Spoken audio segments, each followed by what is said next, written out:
Yeah, consider, even though we pay for like super mega band, like the super fiber broadband, yeah, Zoom compresses it. Okay, so right, you start your end recording then, Kayleigh. Oh, I have to ask. You have to give me permission to record, apparently, but it's giving me the option.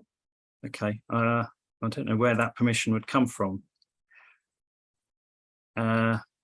There's nothing come up to give me the option. I'm sorry. Worry. No, you're fine. Some more research required. We will look into that.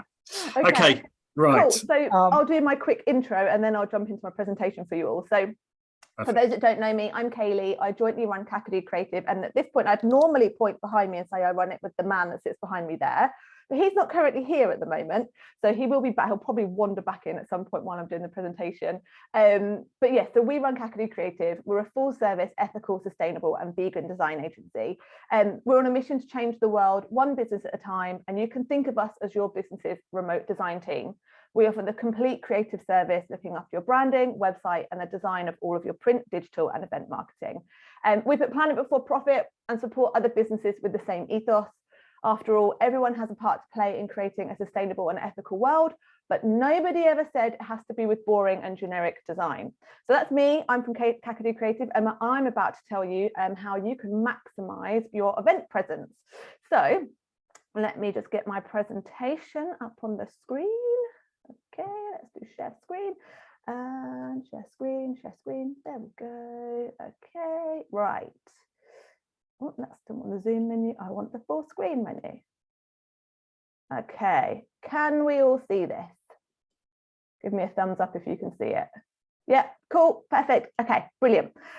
So events, expos, exhibitions, the last 2-3 years has been tough for that sector, really, really tough. But restrictions are lifting and they are coming back. The calendar is fast being filled with more events, expos, and exhibitions.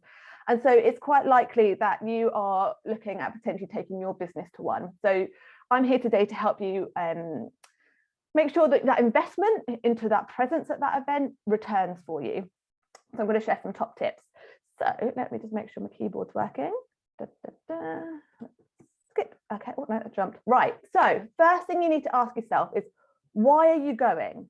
Why do you want to go to an event? Is it that you're wanting to increase brand awareness? Is it that you're wanting to increase your audience? Is it that you want to get your product out there as a sample? Is it that you want to physically retail? What is the reason that you're going to an event? And it's really important to take some time to understand why you're going, because one, it means that you obviously have a strategy for how to achieve that goal when you get there, but also you then make sure that you go to the right event. So it's really important, when you're going to these events and these shows, they're not cheap quite often. You're not only have you got to pay for the stand space, you've got to pay for your stand graphics, your marketing materials, staffing, travel, food while you're there, hotels, it can quickly add up. So you want to make sure that the events that you're going to are the right one for what you need. So just make sure you take some time to understand why you're going. Then obviously, once you know what event you want to go to, you need to choose your stand. So there's a few different things that we advise to consider when you're choosing a stand location. And one is try and get near the action. So if there's a stage, if there's a networking area, if there's a live action area, if there's something going on that's going to draw crowds, try and get as close to that as possible, because that's going to be a really high traffic area. Another really high traffic area is the food.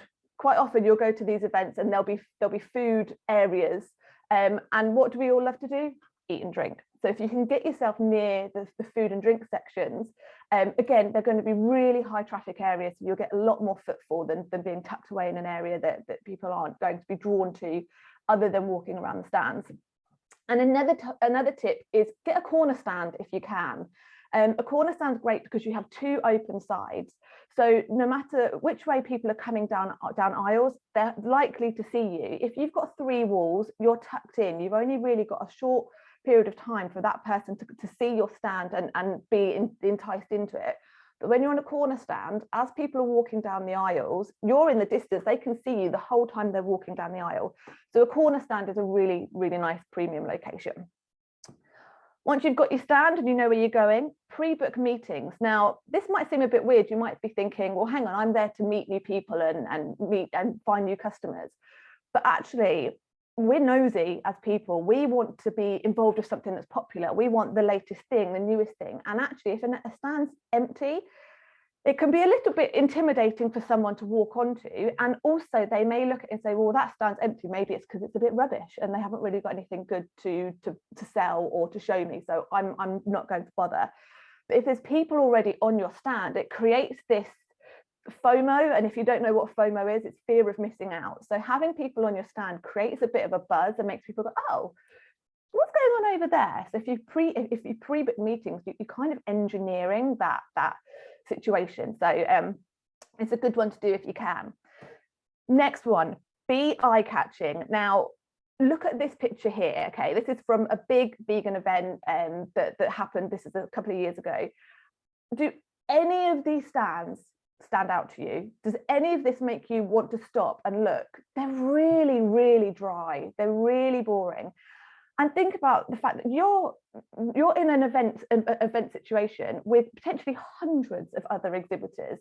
People are milling around. They've been there all day. They're wandering around. They're feeling tired, or they don't really know what they're looking for.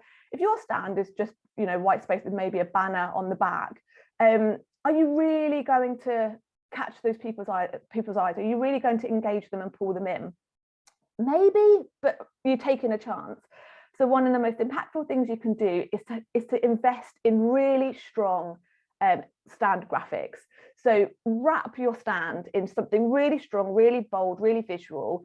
And the thing is, a lot of the time you might think, well, that's quite a big expense, that's quite a big investment. But Mark at Cobalt, the guy who runs this event, if you're not sure who I'm talking about, we did some work with him earlier on this year.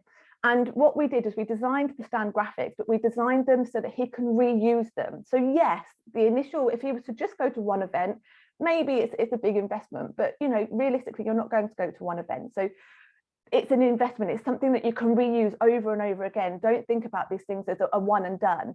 And especially from a sustainability perspective, we don't want to be creating, big printed graphics and then throwing them away at the end of an event.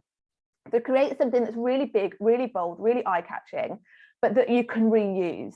And another thing as well is we see it quite a lot where we'll see stands and they'll just have a big banner behind them with their logo, their business logo. And I don't mean to sound rude, but no one cares what your logo is. No one cares what your business is called. They want to understand what you do for them, what you're selling, the benefits of them coming to your stand and the benefits of your product, whether that's a service product or a physical product. They want to understand, why should I come to your stand and speak to your staff? So make sure that you've got really strong graphics that straight away tell them why they should care about your stand, why they should care about your service, why they should care about your product. And like I said, try and make it so that it's reusable, it's not time sensitive. If you've got something where you want to do a specific offer for each different event, design your main stand graphics with a space where you can change a sticker or you can change a poster, so you can create that of the moment design, but without having to reprint the entire stand every time. And that, I'm just checking my notes, make sure I've covered all of that on that one. Yes, okay.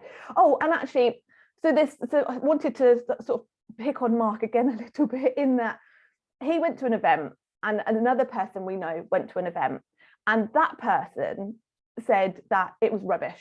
They didn't really get any leads from it. It didn't really work for them. It was a bad event. Mark, on the other hand, came away with dozens of leads. And when you look at the difference between the two people that went, Mark had really strong, really impactful visual graphics. He'd had a really professional looking stand, and the other guy had really DIY things with just pictures of himself on it, and it didn't really sell the benefits. It wasn't impactful and engaging, and maybe there was more to it, but they are the two really clear, that's a really clear difference between those two stands. And Mark had a good event, got loads of leads, the other guy didn't. So again, if you're going to invest into these stands, you're going to invest into going to an exhibition or an expo, don't neglect your stand graphics, because they are your billboard. They are what will draw people in.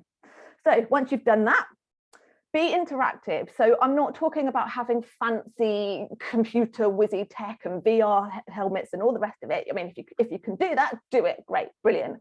But it doesn't have to be that techy. It could literally be that you've got samples. You know, that's something interactive. It's something where you can have someone at the front of the stand handing out samples and engaging with the audience, giving them a reason to come and talk to you. It could be that you've got a game, you know, I've got on the screen here, spin to win. It could be that you've got a spin thing and it gives them a discount, or it gives them a special prize.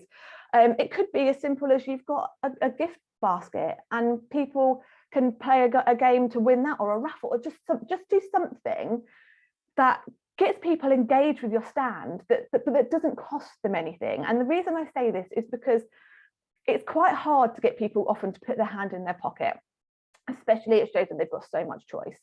So if you can give them a reason to have an experience on your stand, then you start to engage with them, you start to make them think positively about your business, and then they're more likely to stay and to talk to you and find out more about your product and potentially make a purchase, or sign up to your marketing mailing list, or book an appointment to speak to you after the show. But just try and do something that creates an experience on your stand, because it will just really help to start that relationship with that person that's talking to you at that point. I kind of just touched on that a little bit, but capture data. So one of the big things that people quite often neglect is capturing data. You know, it's great that there's all of these people here at the event, but how do you carry on that relationship with them? How do you carry on building with them after the event? And there's a few things you can do. So I've got an iPad on the screen here. It could be that you've got a lead magnet, and you have a landing page on your website that's displayed on this iPad, and they enter their email address in to be entered into a chance to win X, or to download a document that helps them with a specific thing that's related to your business. It's a really simple thing to do, but it enables you to then put them into your marketing funnel and keep talking to them. Other things could be raffle prizes. I sort of mentioned raffle prizes, but another thing could be social media competition. So you could, for example, have one of those social media frames, and it could be that you get people to take a photo of themselves with the frame. You ask them to share it on their social, tag your social in, and then they get entered into for a chance. God, put my teeth in now, Shabari. They get entered in to win something. So just think about how can you capture data so that you can carry on maximizing the time that you've spent at that event. Alongside that is have some supporting marketing materials, have things that people can take away with them. For example, it may be that you've got a bag of branded goodies. It could be that you've got, I mean, I really love the pen. It's going to give me a little bit away here in regards to like the ethical side of things, but I love those pencils that you plant and then seeds or herbs or things will grow. Something that's a bit quirky or different, but don't just think about things that they can take away. Also think about your marketing materials at the event. So you've got your stand location, you've got impactful graphics. What else do you need at that event to help you to market to that audience that are coming to the event? Is it that you need roller banners? Is it that you've got a plinth, you've got a stand, and you're going to wrap that with branded graphics just to really tie everything together? Make sure you've got your business cards, whether that's printed or it's a digital business card. There's quite a lot of digital business card options. Do you need flyers and brochures?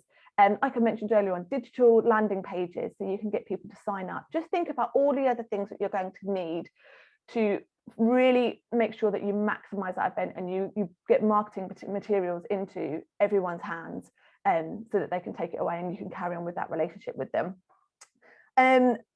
Side note on that, we've been to a lot of shows and we have been the recipient of so much plastic crap. It's awful, and you just know that this stuff is going to end up in the bin. So when you are thinking about getting branded goodies and branded things for people to take away, don't just think about what they're going to do with it on that day. Think about what they're going to do with that product long term. How likely is it that they're going to reuse that product, keep that product? How likely is it that it's going to end up in the bin? Be smart about the things you're giving away, because one, it's not good for the environment, and two, you don't want to invest a load of money in things that people just throw away. So just think about what you're going to do if you're going to take branded merchandise. Next one, the right staff you've got this grumpy man on the screen here. You want staff that people want to come and talk to. And not only that, you want staff that can have a conversation with the people that come to your stand. You don't want people that when someone comes up and asks a question about the product, they say, oh, I don't know. Or maybe it's in this document, maybe it's here, maybe it's there. It just looks really unprofessional, and it creates a really bad user experience. God, web talk. It creates a really bad experience for that person visiting your stand. So make sure you've got people on the stand who are engaging, who understand your business, who can answer questions, and who want to be there as well, who are passionate. If you've got people stood around looking bored and grumpy, it's not a good advert for your business. And make sure you're taking the right people with you that will represent your brand in the best way possible. General housekeeping. Now, yes, there is a bit in here around cleaning, so keep your stand clean and tidy. Don't have stuff everywhere. Keep it clean, keep it tidy. If you're going to bring bags and things like that, plan that into your event design. Think about, okay, if we're going to need all of these products, but we're not going to need them out on display, plan for there to be some storage that's all branded up, that fits with your business, but you've got storage that keeps everything neat and tidy. Don't sit down. Another thing about sort of the staff, if people are sat down, especially if they're sat down on their phones or the likes of things like that, it's a real signal to the audience of, I don't want to talk to you, don't come near me, I'm sitting down, stay away. So don't sit down. So stay off your phone, stay off your computer. And one tip that we were given a while back, which just was brilliant, was, like I've mentioned, don't sit down. Your feet are going to hurt. They are. So if you're at a multi-day event, a trick I was taught a long time ago is bring a second pair of shoes, because what happens is when you're stood up all day, you compress the padding in the bottom of your shoe. So if you swap shoes the next day, it gives your original pair of shoes time for that padding to re-puff up. You've got fresh padding the next day, and it just starts to help you save your feet. Now, I'm not telling you that your feet aren't going to hurt at the end of a multi-day show, but it just helps a bit. And then, where are we? And then, right, okay, so leave your stand. Don't be scared to leave your stand, especially if you've got the right people or the right staff on the stand that you can leave and you can trust. Because don't forget, this is potentially it's a huge event. There's people there that could be potential business partners. There could be people that have got a product or a service that will help you to take your business to the next level. It could be that you wander around and you see people have got different things on their stands that you think, oh, wow, that's brilliant. I want to use that for my next event. I want to take that knowledge away. So make sure that you do give yourself time to actually explore the event and see what you can learn. You've paid to be there. Why not be there as a visitor just as much as being there as an exhibitor? So have a wander around, see what you can learn from other exhibitors that are at the event.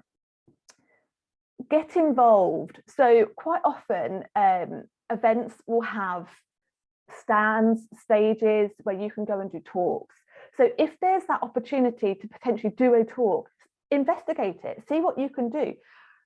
Putting yourself on a stage at a specialist event, or any type of event, to be fair, positions you as an expert. You position yourself as an expert, people are more likely to want to come and work with you or buy your product.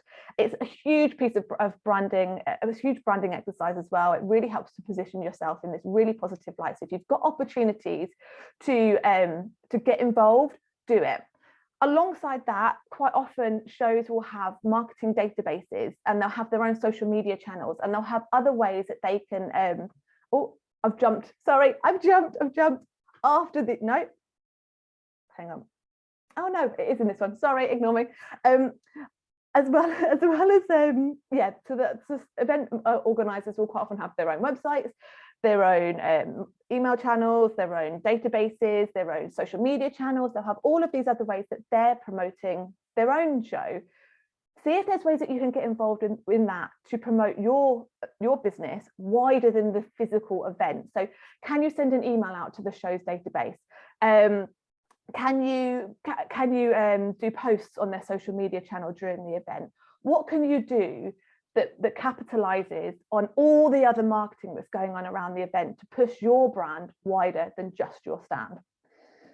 And last but not least, after the event. So just because the event's finished doesn't mean that it's the end of your opportunity to maximize it. You've still got a lot of opportunity to make the most of this. So if you've had people coming to your stand, so you've been at a trade show, for example, and you've got all these leads, make sure you follow up with them straight away. Ideally, if you can, at the end, if you're doing a multi-day show, at the end of each day, go through the leads of the people that you've spoken to that day and send them an email that day and say, it was great to speak to you this morning or this afternoon or whatever it is.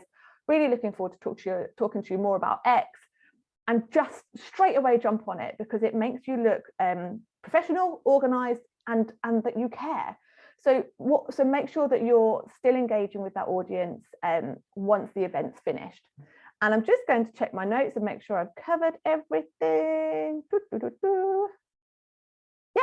Yeah, and that is it. So last but not least, if you've got an event that you're going to, or an exhibition or an expo, and you are looking to maximize your event there, and you want to get some strong graphics and a strong design for your event, marketing materials, all the rest of it, be more than happy to have a chat with you to see what we can do to help you to maximize it, give you some advice, and see what we can do to make sure that you have the best event possible. Take a screenshot. There are my details. I'm on all the social media channels as well. Well, I say all, I'm not on TikTok and the likes, but I'm on LinkedIn, Facebook, and Instagram. Just search for @KaKadoo and we'll be happy to help. So I'm going to stop sharing my screen, and I will answer any questions you may have. Excellent. Thank you very much for that, Kayleigh. Lots of good advice. You'll see. I hope that I've put my my stand, or at least the mock-up, which the real thing does look like, behind me. And it's absolutely true what you're saying in terms of having something that's striking. I mean, my stand is when it's put together and those panels are 2 meters high, it's very, very blue.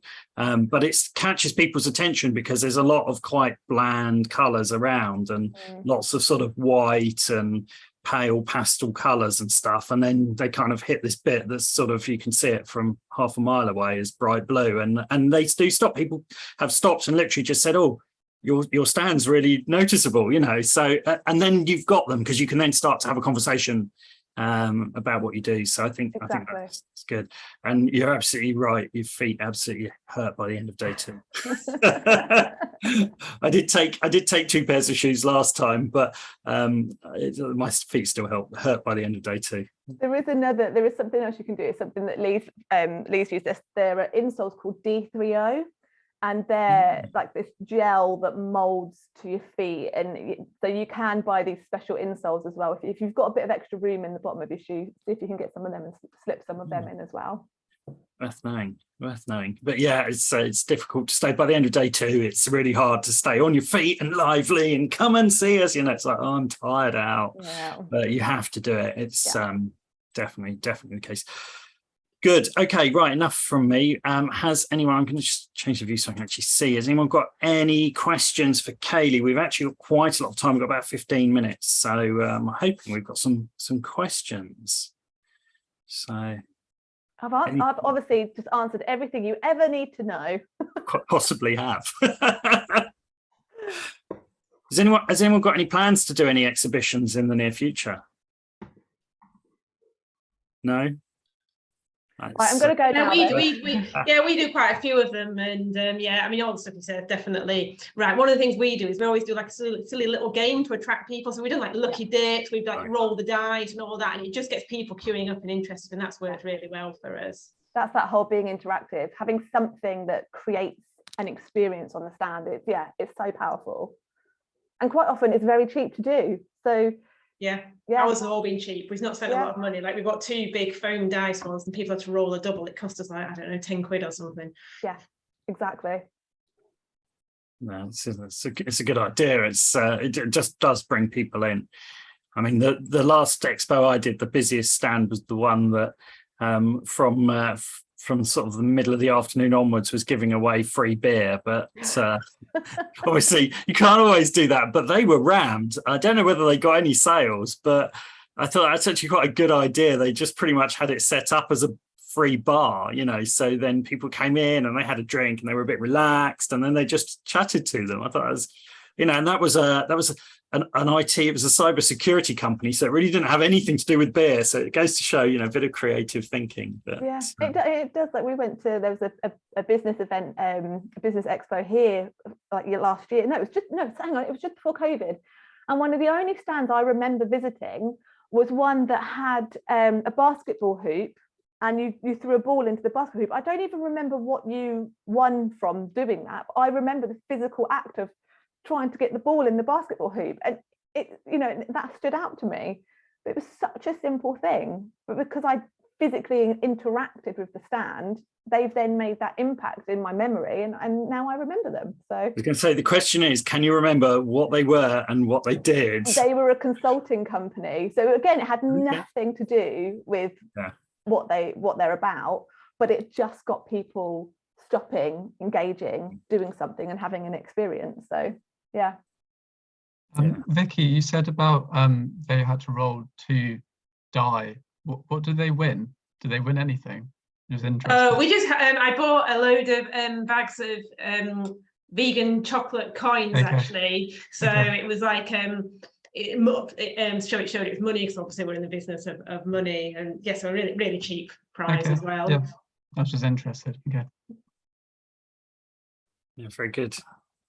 Very good. So, Jay, you got your hands up. I was about to pick on you anyway, so go for it. Oh, are you? Yeah. I know you've done one recently, right? So, yeah, I was going to mention it. So really, really useful, Kayleigh. Thank you. And a couple of really simple things, but things that you wouldn't have thought about, like the shoe things, game changing. I didn't do it for the last one, but I also have. If you're at a really busy show, this one wasn't such a big venue and stuff, but I find my throat goes by day 2. I feel like, so I usually bring like that spray that numbs your throat, so that's good. But yeah, I'll try the shoe thing next time as well, for sure.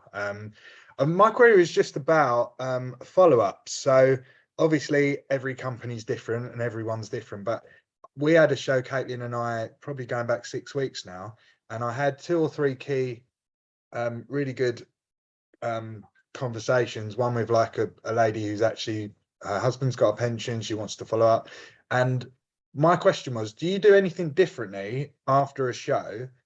We've obviously followed up once already, maybe twice with certain people, but usually what I do is have like a rule of 3. So if I speak to someone on social media or anything else, I sort of have 3 points of contact, and the third time I don't hear back, I just say, look, I'm leaving it with you. But I'm just wondering, in your experience, whether that process was different because you've met them at a show or not.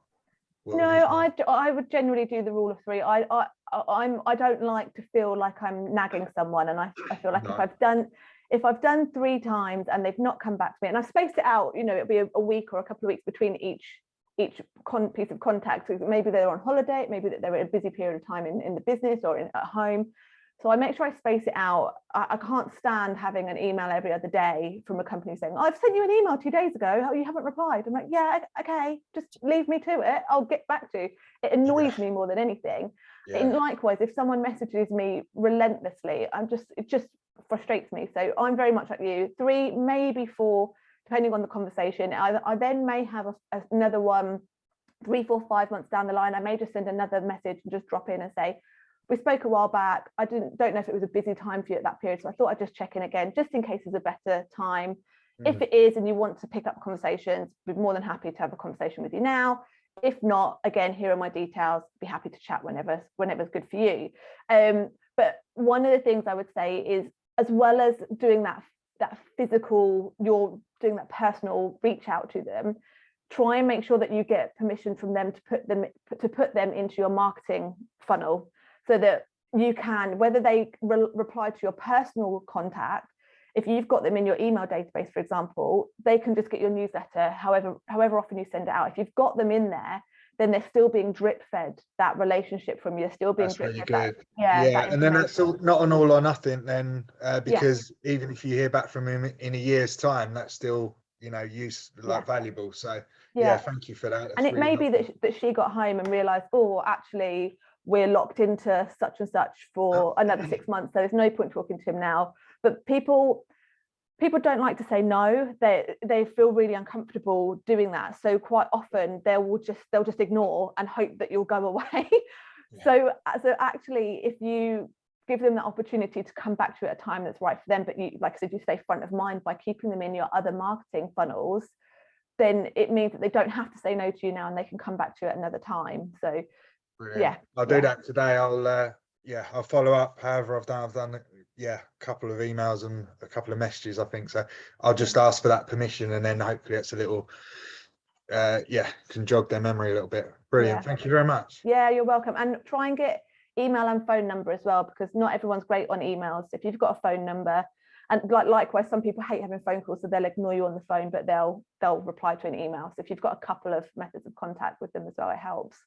Awesome, thank you. It's really good stuff. Brilliant. And however, the recording, I think that's really good. Hopefully that's recorded in high res and stuff, but that would be great to add on to the group and stuff, because there's loads of Yes, we'll be loading Kayleigh's talk onto the YouTube channel along with obviously all of the others that are there. So and I'll share a link to that before the end of this call, actually. Shabari, you've got your hand up, so I'll let you ask a question while I go find the YouTube link. Thanks, Mark. Kayleigh, that was a really, really good presentation. So thank you for that. Pre-COVID days, I did hundreds of events, from small events, small local events to medium-sized events up and down the country with Shabari Loves Tropic. And so I do have quite a lot of experience, not always good experience, but I used to do so many physical events pre-COVID days. And one thing actually that I remember is in the early days when I didn't have a card reader, people will come up to my stall and say, oh, I don't have the cash. And then a couple of years down the line, I got myself a card reader, so people weren't able to give that excuse. So I think that's also another important thing, is to have a card reader. Definitely. No, you're right, because it goes into like what you said, what we were just saying with you, Jay, is that people don't like to say no. They don't like to straight out say no, because we as humans have this inherent nature that we all want to be liked, and saying no to someone, you'll think, oh, they're not going to like me. Now, whether they know you or not, you're a total stranger, but we still want people to like us. So we try and find an excuse that isn't, no, I don't want your product. No, I don't want your service. So any excuse, I don't have cash, is easy one. Yeah, I think that's very true. It's kind of, I mean, it's like when someone phones you, right, for a sales call, and it's kind of, or likewise when you're making a sales call, it's kind of remove all the excuses, and then actually, if you're trying to sell, really what you want someone to do is say, no, actually it really just is a no, I just don't want your product. That's fine, because then not to keep pursuing them. Whereas when they give you a fake excuse, you keep pursuing them, waiting for that fake excuse to pass, because now's not the right time or whatever else. And the more you can remove those things on the stand as well, definitely true. So right, Ollie, you've got your hand up, so I'll let you ask a question. Yeah, I'm not sure how relevant this is. It was just off something that was just said. But so if, say, you message someone after an event, or just generally message someone, and then say you don't hear back from them for a week or 2 weeks or something, will you tend to just literally just resend the original message, or how would you? How do you tend to go about your process of doing that? Yeah, no, I wouldn't resend the exact same message, because it just looks like you're then a bot and you're just spamming them. Okay. So it's really important to, especially if it's a personal, a one-to-one conversation, it's really important to make sure that message that you're sending them is tailored to them. So I would generally, if I've sent a message, so say for example, I've been to a show and I've had a stand and someone's come to the show and they've seemed interested, and I've then followed up and said, great to meet you at the show. We've discussed X, would be really great to get a call in the diary. Here's a link to book some time, or drop me a message, or whatever it is. And if I've not heard from them, I'd then message a week later and say, just following up on my email below. So I'd include the chain, so they've got the original message. So not sure if you've been busy at your end, but like I said, it would be great to have a conversation with you.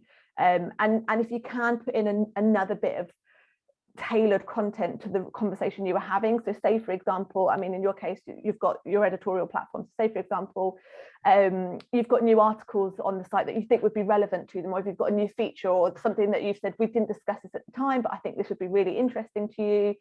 Here's a link to it, etc. So that you're again kind of giving them another reason to want to talk to you. And then if you've still not heard after that one, then that's at the point where I'd say, look, I don't know if I'm following on from my last two messages, I don't know if you're if it's really busy at your end. I hope everything's okay. Just wanted to say, here are my details.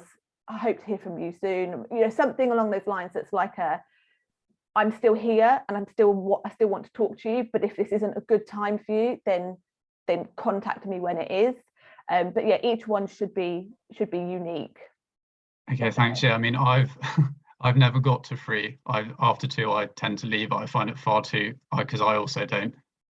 If someone emails me, I don't get back to them for a week. I'm aware, and I'm going to do it when the right time is. So if I got 3 messages from someone, I might find that a bit much. So I'm normally on the 2 bits interesting. Both of you said 3 sort of where you stop. So maybe I should occasionally go to that 3rd one. Yeah, and that 3rd one isn't like I want to talk to you now. That 3rd one is, if this isn't a good time for you, if you're really busy, okay, just give me a shout when you're free. Would be great to catch up. And then, like I said, then if I've still not heard, and then I'd make a note in my diary for like 3, 4, 5 months later, depending on sort of the situation, the conversation, to then check back in and say, hi, it's been a while since we spoke. How's everything going? This is the latest updates at this end. Are you still interested in getting on a call and having a chat? Okay, and all of that within the same chain, so you keep the chain. Yeah, so they can see. So then if it's maybe 4 or 5 months down the line and they've maybe forgotten what you spoke about, or forgotten who, they can look back and go, oh yeah, that was how I met them. That was what we were talking about. So it just helps to keep. Okay, thanks very much. Going. Thanks. Yeah, no worries. So I'm going to go to Deepak in a minute because he's got his hand up, and then Jay, I see you waving as well. So you're next. I was just going to say, really interesting what you were just saying there, though, Ollie, about feeling uncomfortable after like the 3rd follow-up, because I was actually reading a Google research document a couple of weeks ago now, where they were saying the average number of touch points before a customer buys is actually 11. The average salesperson gives up on the 5th, which is why you don't get the sale. So, and it's also not just about the 11. It's not 11 necessarily 11 emails. It's 11 touch points with the business. It could be they've seen 2 of your social posts, they've received a newsletter, they've seen you at a show, they've had 4 emails from you. It's all of the 2 phone calls, and then you've got, I don't know if that adds up, it's probably not quite 11, but you've got to, it's building that trust and that relationship, and them knowing that you're consistent and present, and if they were to buy from you, you're not going to disappear overnight and they're left with a rubbish product or a rubbish service. Yeah, and an interesting couple of comments in chat that, you know, it used to be 7 to 10 and Deepak, I think it's 13 now, and it's going up because we're just bombarded by more and more stuff all the time, so you have to talk more times to cut through. Anyway, Deepak, go for it. You've got your hand up. So yeah, so I had a kind of a follow-up on that 3 touch points. So like, how do you keep track of them? Like, do you use an online CRM or just in a Google sheet? Like, so how? Personally, I use HubSpot.